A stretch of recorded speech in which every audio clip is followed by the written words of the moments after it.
Սիրելի եկեղեցի խաղաղություն բոլորիս, Տերը թող առատապես օրհնի ամեն մեկիս եւ առաջնորդի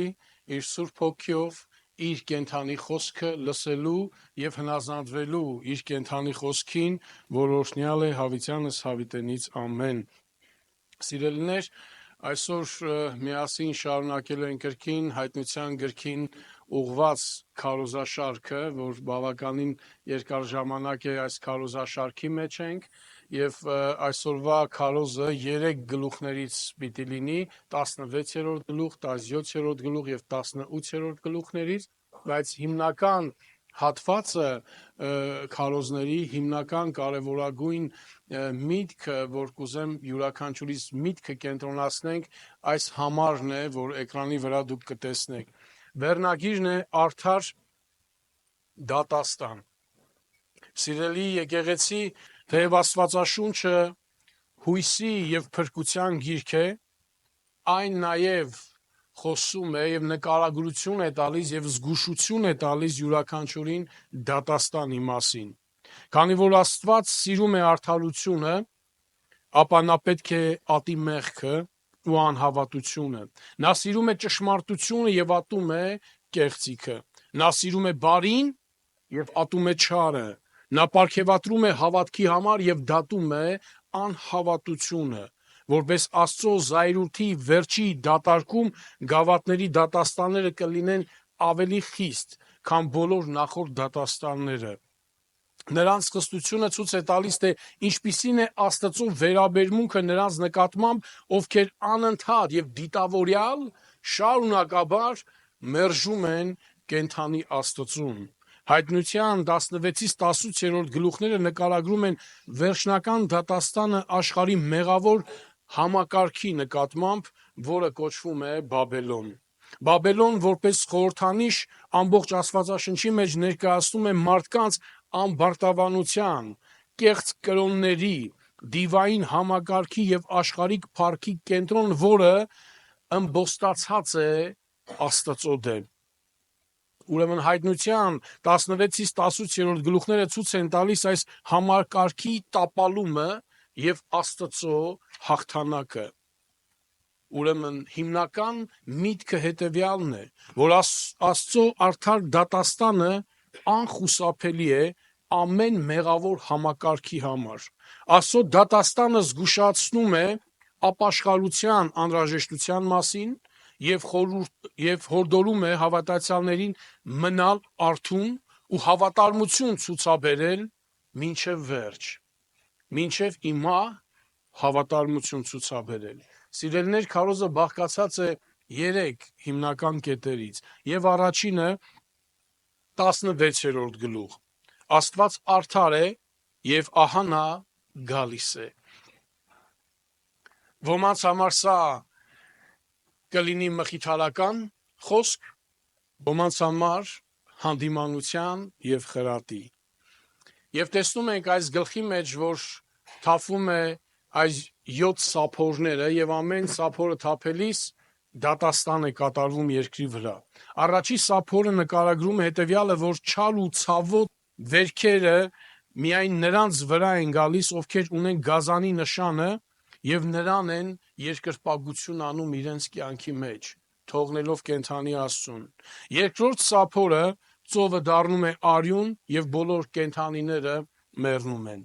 Երրորդ սափորի նկարագրությունը գետերն ու ջրերը դառնում են արյուն։ Եվ 5-րդ եւ 7-րդ համարը 16-րդ գլխի մեջ ասում է. «Եվ ջրերի հրեշտակից լսեցի, որ ասում էր. արդար ես, որ ես եւ որ էիր սուրբդ»։ Արդար ես, որ էիր եւ որ ես։ Աստծո արդարությունը հավերժական արդարություն է, եւ այդ արդարությունը ժամանակի հետ չի փոխվում։ Աստծո ճշմարտությունը, սիրելիներ, ժամանակի հետ չի փոխվում։ Նա նույնն էր երեք, ինչպես որ ստեղծեց երկինքն ու երկիրը արարչագործության ժամանակ, եւ այնպես էլ հիմա նա նույնն է, որտեղ նա սուրբ է։ Որտեղ երբ որ խոսում ենք Աստծո սրբության մասին, այո, մենք խոսում ենք արդարության մասին նաև։ Ոչ միայն արդար դատաստանի, այլ նաև արդար պատժի բոլոր նրանց համար, ովքեր որ մերժեցին նրան։ Եվ ասում է, որ այս դատաստաններն արեցիր, քանի որ սրբերի ու մարգարեների արյունը թափեցին, քանի որ խոսում է պատճառի մասին, ինչու եղավ Աստծո այս նման ցասման բարկությունը, որովհետև մեղավոր աշխարհը, չարը պայքարեց, պատերազմեց Աստծո եկեղեցու դեմ եւ Աստծո դեմ եւ նրա ժողովրդի դեմ, նրանց հալածելով, նրանց հետևից ընկնելով, նրանց պատժելով, նրանց սպանելով։ Եվ ասում է, քանի որ սուրբերի ու մարգարեների արյունը թափեցին, դրա համար էլ նրանց արյուն տվեցին խմելու, որ արժանի են։ Զոհասեղանի ձայն լսեցի, որ ասում էր. այո, Տեր Աստված ամենակալ, ճշմարիտ ու արդար են քո դատաստանները։ Ճշմարիտ են եւ արդար են քո դատաստանները։ Աստված մի դատավոր է, սիրելի եկեղեցի, ով չի վաճառվում, ում չեն կարող մեկ ուրիշ գործողություններ, արարքներ անենք, որպեսզի մեր վրայից ուշադրությունը շեղենք մեկ ուրիշի վրա։ Աստված արդար Աստված է եւ նա գործելու է իր արդարությամբ։ Եթե ուշադրություն դարձնենք հայտնության 2-րդ գլխից սկսած, քարոզներ է տրվում, պատգամներ է փոխանցվում 7 եկեղեցիներին, բայց բոլորի մոտ անխտիր մեկ կարևոր արտահայտություն կա, որ արվում է։ Եվ մինչև որ քարոզը կսկսվի, պատգամը կսկսվի այս եկեղեցիներին ուղված, Աստծո խոսքն ասում է հետևյալը. գիտեմ քո գործերը։ Հիմա մեկ պակ խնդրեմ, որ պատկերացնես, որ նույն կերպ Աստված հիմա կանգնած է մեր առջև, Աստված կանգնած է քո առջև եւ քո աչքերի մեջ նայելով, քո անունը տալով, ասում է. ես գիտեմ քո գործերը։ Ինչ զգացողություն կունենանք։ Հավանաբար վախի, հավանաբար ուրախության, ցնծության, քանի որ այո, Աստված գիտի իմ բոլոր տառապանքները, Աստված գիտի իմ վիշտը, Աստված գիտի իմ բոլոր դժվարությունները եւ ահա ես վերջապես մխիթարություն կգտնեմ Աստծմով։ Եվ այո, նաեւ հնարավոր է, որ մենք վախենանք, որովհետեւ հնարավոր է, որ մեր ներսը լինեն բաներ, որ երբեք ու երբեք չէինք ուզենա, որ Աստված իմանար դրա մասին։ Եվ այո, կվախենանք, որովհետեւ դեռևս չենք խոստովանել, դեռևս մեր սիրտը ամբողջությամբ Աստծո առջև չենք բացել, եւ սա նաեւ կարող է մեզ համար վախի պատճառ դառնալ։ Ուրեմն ինչ կանեինք մենք, եթե Տերը կանգներ մեր առջև իր արդարությամբ եւ սրբությամբ ու ասեր. գիտեմ քո գործերը։ 4-րդ սափորը հետևյալն է. արևը սկսում է արել մարդկանց։ 9-րդ համարն ասում է. եւ մարդիկ սաստիկ տապից խորշակահար եղան ու Աստծո անվանը հայհոյեցին, որ այս պատուհասների վրա իշխանություն ունի, սակայն չապաշխարեցին, որպեսի նրանք փառք տան Աստծուն։ Եվ տեսնում ենք այստեղ լույսի մեկ կարևոր շող, որ կարծես թե Աստված ինչ-որ մի դուռ է բաց անում նրանց ապաշխարության, նրանց դարձի գալու համար, բայց կրկին ու կրկին նրանք դարձի չեն գալիս, չեն ապաշխարում շրջվեն դեպի Աստված, ուղղվեն դեպի Աստված, շիտակ կերպով կանգնեն դեպի Աստված նրան փառաբանելու համար։ 5-րդ սափորը գազանի գահը խավարում է եւ մարդիկ տանջվում են։ 16-րդ գլուխ 11-րդ համարն ասում է. եւ երկնքի Աստծուն իրենց ցավերի ու պալարների պատճառով հայհոյում էին եւ իրենց գործերի համար չէին ապաշխարում։ Երբեմն նման որ խոսում ես, մարդիկ ասում են. հա, դե գալիք մարդկանց մասին է խոսում։ Այն հերու ժամանակներում, երբ որ Տերը հետո երբ որ կգա, այս մարդիկ իսկապես քար սիրտ կունենան եւ Տիրոջը չեն ճանաչի, չեն փառաբանի, չեն մոտենա Աստծուն, իրենց մեղքերը չեն խոստովանի։ Սիրելի եկեղեցի, հիմա էլ ինչքան մարդիկ կան, որոնք որ դեռևս իրենց չար ճանապարհներից չեն դառնում դեպի Աստված, չեն վերադառնում դեպի Աստված։ Ինչքան մարդիկ կան, ովքեր որ չեն գալիս դեպի Տերը նրան փառաբանելու եւ իրենց գոհությունը հայտնելու առ Աստված, այլ շարունակաբար դժգոհում են։ Ինչքան ամուսնացած մարդիկ կան, ովքեր որ դժգոհում են, որտեղ ամուսնացել են եւ իրենց կյանքը դժվարություններ որոշակի ունի եւ ամեն օրվա պարտավորություններ ունեն ամուսինները մեկը մյուսի հանդեպ եւ իրենց զավակների հանդեպ եւ նույնպես է չամուսնացածներն էլ դժգոհում են նրա համար, որտեղ չեն ամուսնացել եւ կողակից չունեն դեռևս դրա համար են բողոքում։ Նրանք ովքեր որ զավակներ ունեն դեռևս դժգոհ են, որտեվ ամեն օր պիտի խնամեն այդ զավակներին, կերակրեն, մաքրեն, լվանան իրենց զավակներին, մեծ ծախսումներ անեն, հագուստները հոգան, ուսման տան եւ դժգոհում են դրա համար։ Եվ այլ զույգեր էլ կան, ովքեր որ դժգոհում են կրկին, որովհետեւ զավակ չունեն, որ կարողանան խնամք տանեն։ Այն մարդիկ, ովքեր որ աշխատանք ունեն, դժգոհում են իրենց աշխատանքից։ Մարդիկ էլ կան, ովքեր որ աշխատանք չունեն, դժգոհում են, որովհետև աշխատանք չունեն։ Եվ եթե շարունակենք, այս տեսակ շատ կշարունակենք։ Բայց եկեք ուշադրություն դարձնենք, ինչպիսին ենք մենք արձագանքում, սիրելի եկեղեցի։ Արդյոք վերադառնում ենք դեպի Տերը նրան փառաբանելու համար, նրան մեր գոհությունը, մեր շնորհակալությունը հայտնելու համար, մեր կյանքի ամեն պարագայի մեջ։ Այո, դժվարությունների մեջ կարող ենք լինել, նեղությունների մեջ, ով ասեց, որ չենք ունենալու, ֆինանսական հարցեր ունենք, ֆիզիկական, առողջական բարդ խնդիրներ էլ կարող ենք ունենալ, կարող է, որ շատ նաև առողջ լինենք, ուրախ լինենք, հարուստ լինենք, բայց մեկ կարևոր բան, ուր է մեր գոհությունը, շնորհակալությունը ուղղված դեպի Աստված, ուր է մեր այն խոստովանությունը, որ ասենք, Տեր, միայն դու, միայն քո շնորհիվ է, այն ինչ որ ես ունեմ, միայն քո շնորհիվ է, որ ես այսօր կամ։ 6-րդ սափորը նկարագրում է հետևյալը. Եփրատ գետը չորանում է, ճանապարհ պատրաստելով արևելքից եկող թագավորների համար։ Սատանական ոգիները դուրս են գալիս բանակներ հավաքելու Արմագեդոնի պատերազմի համար, որը ուղղված է Աստծո դեմ։ 15-րդ համարը 16-րդ գլխի ասում է. ահա գալիս եմ ինչպես գողը։ Երանի նրան, որ արթուն է եւ պահում է իր զգեստները, որ մերգման չգա ու նրա ամոթանքը չերևա։ Առաջինն ասում է. ահա գալիս եմ ինչպես գողը։ Սա ընդգծում է Տիրոջ գալստյան գաղտնիությունը եւ անակնկալ բնույթը, որ հանկարծակի Տերը կգա, որ մենք չենք պատկերացնի։ Եվ սրա նպատակը այն է, որ մարդիկ պետք է միշտ պատրաստ լինեն հոգեորապես Տիրոջ առջև կանգնելու։ Եվ ասում է. երանի նրան, որ արթուն է, երանի նրան, ով հոգեորապես արթուն է, մեղքի հանդեպ զգոն է եւ ուշադիր է իր հոգեվոր կյանքին։ Եվ ասում է, եւ պահում է իր զգեստները, որ մերգման չգա ու նրա ամոթանքը չտեսնեն։ Զգեստները խորհրդանշում են արդարությունը, սրբությունը եւ հավատարմությունը ուղղված Աստծուն։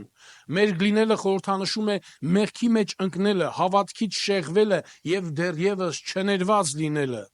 Մարդը, ով չի ապրում աստվածահաճո կյանքով, վերջում ամոթով կմնա։ Այս համարը կոչ է արթնության, զգոնության, խոստովանության եւ սրբության։ Սաղմոս 32:1-6 համարները հետևյալն է ասում, եկեք ուշադրությամբ լսենք Դավթի Սաղմոսը։ Երանի նրան ում անօրենությունը թողություն գտավ եւ ում մեղքը ծածկվեց։ Երբ ես լուռ մնացի, ոսկորներս մաշվեցին ամեն օրվա հառաչելուցս, որովհետև ցերեկ ու գիշեր քո ձեռքը ծանրանում էր ինձ վրա, իմ թարմությունը ամառվան չորություն դարձավ։ Ես մեղքս հայտնեցի քեզ եւ չծածկեցի անօրենությունս, ասեցի օրինազանցությունս խոստովանեմ Տիրոջը, եւ դու թողեցիր իմ մեղքի անօրենությունը։ Դրա համար էլ, որպեսզի դու թողեցիր իմ մեղքի անօրենությունը, եւ այս պատճառով էլ դրա համար էլ ամեն բարեպաշտ աղոթք պիտի անի քեզ գտնելու ժամանակին, հիրավի, եթե շատ ջրերի հեղեղներ էլ ելնեն, չպիտի հասնեն նրան, ամեն Աստծո խոսքին։ Եվ տեսեք, թե որքան կարևոր է խոստովանությունը, որքան կարևոր է մեր սրտերը Տիրոջ առջև բացելը։ Եվ Սաղմոս 2-ն ասում է, երբ որ ես լուռ մնացի, երբ որ ես իմ մեղքս չխոստովանեցի, երբ որ ես իմ հանցանքս ծածկեցի, իմ ոսկորներս, իմ ներսս մաշվեց։ Եվ իմ ներսը կենդանության փոխարեն չորություն եկավ, մահ եկավ իմ ներսը։ Բայց երբ որ խոստովանեցի, Տերը ներեց ինձ այս ազատությունը շնորհեց։ Տերը ինձ ներեց։ 7-րդ սափորը ասում է, հռչակում է հետևյալը, կատարվեցավ, որին հաջորդում է երկրաշարժ, կարկուտ, Աստծո բարկության ամբողջական արտահայտումը։ 17-րդ համարի մեջ ասում է, կատարվեց։ Եղավ Աստծո արդար դատաստանը։ Աստված իր թունդ ցասման գինու բաժակը տվեց Բաբելոնին ի նշան Աստծո բարկության։ Անցած Կիրակի օրը պատվելի Դավիթ հրաշալի խոսեց այս բաժակների մասին, գինու ցասման մասին։ Եվ տեսնում ենք այստեղ, որ Աստված իր բարկության ցասման գինու բաժակը տալիս է Բաբելոնին։ Կոչ զգոնության քրիստոնյա հավատացյալ անձը չի կարող լինել Աստծուն հավատարիմ եւ միառժամանակ հիանալ Բաբելոնի մեղքերով։ Սրանք զուգահեռ իրար հետ չեն կարող գնալ։ Երկրորդ կետը Քրիստոս հաղթում է 17-րդ գլուխ Հայտնության գրքի մեջ։ Նկարագրում է մեծ պոռնիկը, ով նստած է ջրի վրա, խորհրդանշում է համաշխարհային կեղծ կրոնական եւ քաղաքական համակարգը։ Գազանի նկարագրումով ցույց է տալիս, որ այս համակարգը, որին միանալու են մի շարք թագավորներ եւ թագավորություններ, նկարագրում է, որ սրանք սատանական բնույթով են լցված եւ այն միևնույնն է գնում է դեպի կործանում։ Հայտնություն 17-րդ գլուխ 14-րդ համարն ասում է. սրանք պատերազմելու են գառան հետ եւ գառը հաղթելու է նրանց, որովհետեւ տերերի Տեր է եւ թագավորների թագավոր, եւ ովքեր նրա հետ են կանչվածներ են, ընտրյալներ ու հավատարիմներ են։ Աստծո ժողովուրդը պետք է դուրս գա Բաբելոնի ազդեցությունից, թե գաղափարապես եւ թե գործնականում պիտի դուրս գա։ Սրբակենցաղ հավատքի կյանք վկայությունն է իրական հնազանդության։ Եթե մեր կյանքի մեջ չկա սրբակենցաղ հավատքի կյանք, ապա ո՞րն է ապացույցը այն առողջ հավատքի եւ աստվածպաշտության, որ պիտի ունենանք։ Քրիստոս հաղթում է գազանին եւ պոռնիկին, ովքեր մարդկանց մոլորեցնում էին ու հեռացնում կենթանի Աստծուց։ Քրիստոսով հաղթող են դուրս գալու բոլոր նրանք, ովքեր կանչվեցին, ընտրվեցին եւ Աստծո առջև գտնվեցին հավատարիմ։ Երրորդ կետին գալով Հայտնություն 18-րդ գլուխը Աստծո վճռական կոչը դուրս գալ մեղքի իշխանությունից։ Սա խնդրանք չէ, սա պահանջ է դուրս գալու։ Արտաքին փառքի, հաճույքների ու հարստանալու մոլուցքի տակ թաքնված է անիրավությունը ու անհավատությունը։ Հայտնություն 18-րդ գլուխ 4-5 համարներն ասում են. երկնքից մի ուրիշ ձայն լսեցի, որ ասում էր. դուրս ելեք դրա միջից իմ ժողովուրդ։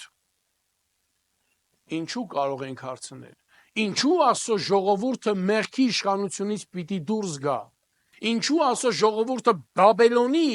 մեղսալից կյանքից պիտի դուրս գա։ Ասում է, որպեսզի դրա մեղքերին մասնակից չլինեք ու դրա պատուհասները չընդունեք, որովհետև հիմա խոսում է պատճառի մասին։ Դրա մեղքերը կուտակվեցին մինչև երկինքը եւ Աստված դրա անիրավությունները հիշեց։ Ակամայից Աստվածաշնչի մեջ հիշեցի Ելից ներողություն Թվոց 11-րդ գլուխ 4-ից 6 համարները, որտեղ ասում էր,